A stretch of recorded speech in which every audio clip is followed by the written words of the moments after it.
This is the Solarst, an easy way to add a solar-powered rear-view backup camera to a car, RV, truck, or trailer.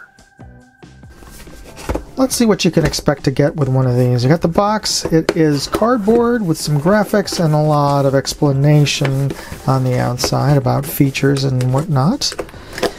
And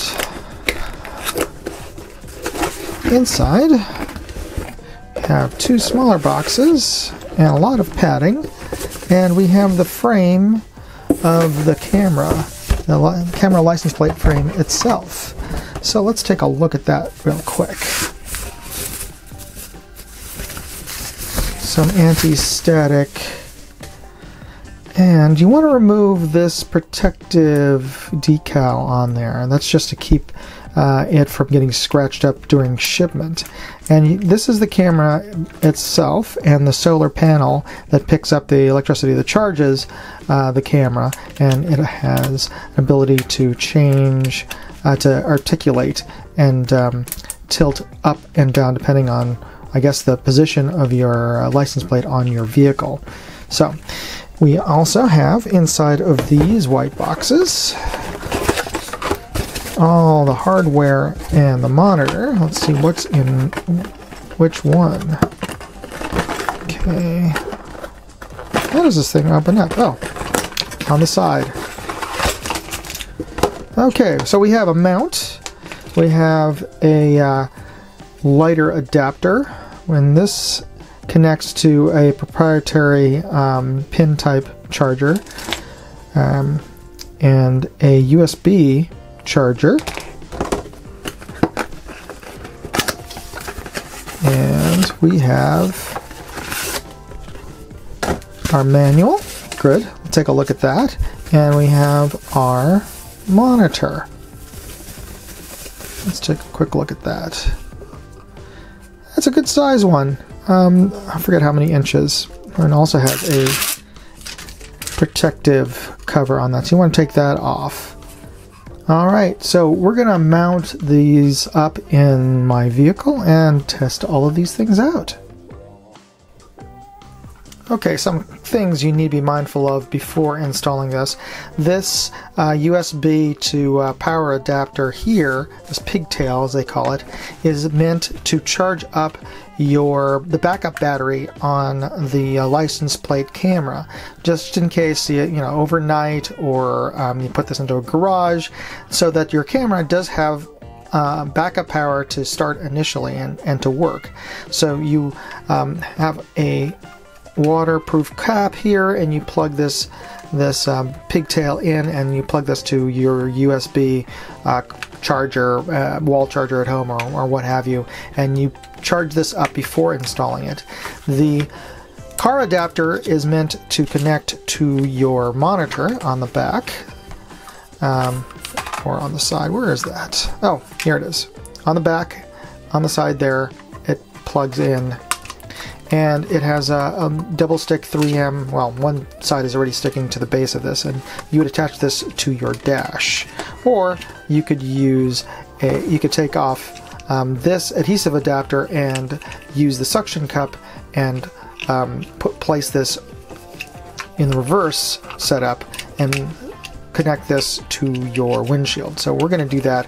It just unscrews with a Phillips, and I'll just go locate a Phillips screw and put that on. Now it also comes with mounting hardware, a L-shaped or Allen key shaped Phillips screwdriver there to mount on, to replace your license plate frame with the camera frame. So we're going to do that. All right.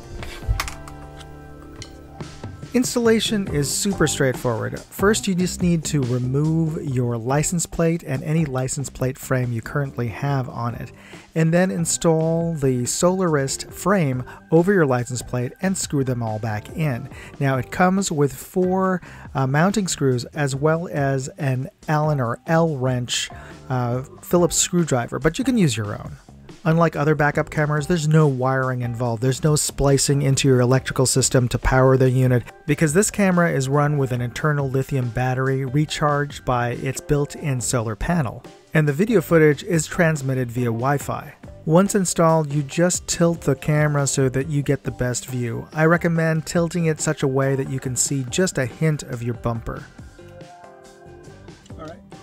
Next, you just plug in the power adapter into your car's lighter port, and then plug in the other end to your LCD monitor. So there it goes.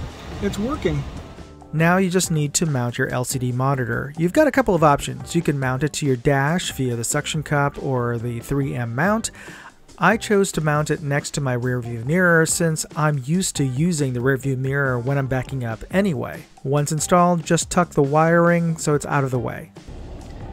So the unit turns on and off with a touch using this touch sensor on the top, and that's what this fingerprint graphic is for.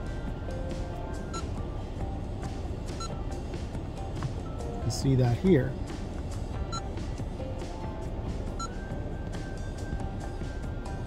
Alright, there are 3 buttons in the back that you can activate with your fingers. The middle button is the menu button, so you press that and you go to the menu screen, and the top and bottoms cycle through your options. If you want to select one, you just press the middle menu button for like 3 seconds. And that one lets you get into the screen to adjust the monitor as you go out. You've got brightness, and the gray is the select, which is kind of odd. And you have color, and you have contrast, and you have color saturation. You have the option to flop your image, and this allows you to adjust your guidelines distances. Here, let's take a look at that. You can make them shorter or longer depending on your vehicle. And this is your firmware settings or numbers. All right, there you go. Okay, we're gonna see if we can parallel park here and stop right at that cone using this. Okay, right at the red. Let's see where we ended up. Let's see if we're close. And yeah, we're good. Here you can see the backup cam used inside of a parking structure. Now, the camera itself offers a very wide field of view so that you can see pedestrians as well as other vehicles around your car as you're backing up. Next, we'll look at its performance at night. This is what it looks like when you're backing up at night. Those scan lines are actually visible. It's not just some weird artifact with the camera, but it doesn't really interfere with my ability to park. But still, it's kind of a weird glitch. Okay, before I get into my final opinions and my thoughts about the Solarst, I would just like to remind you to please like, share, and subscribe. Hit that like button, hit the notification bell, and share this video with your friends who own cars, especially if your car does not come pre-equipped with a backup camera. This is by far the easiest way to install a backup camera on a car that doesn't have one. Stupid easy, and when you factor in that you don't have to pay someone to install a backup camera, this is super affordable. Now, it is not without its flaws. At night, it had those glitchy lines, though it didn't necessarily interfere with my ability to drive. It's still annoying. And I wish the LCD monitor's power supply was like a USB-C or even a USB mini. That way I wouldn't have to use a custom power adapter. I could just plug in a USB cable to a multi-charger adapter that I already have in the car. But, you know, those are kind of nitpickies. Now, if you're interested in picking up one of these Solarists, it is not available on Amazon, but I hear it is available at Best Buy and at Costco, or if you use coupon code Moondog15, you can get 15% off if you order this directly from mygeckogear.com. I'll include a link as well as the coupon code in the video description. Okay, don't forget, like, share, and subscribe, and I hope you got something out of this video. Thanks for watching. Moondog, out. Hey, if you like this video, please share it on social media. You know, Facebook, forums, MeWe, whatever platform you're on. And if you want to see more videos, check out moondogindustries.com.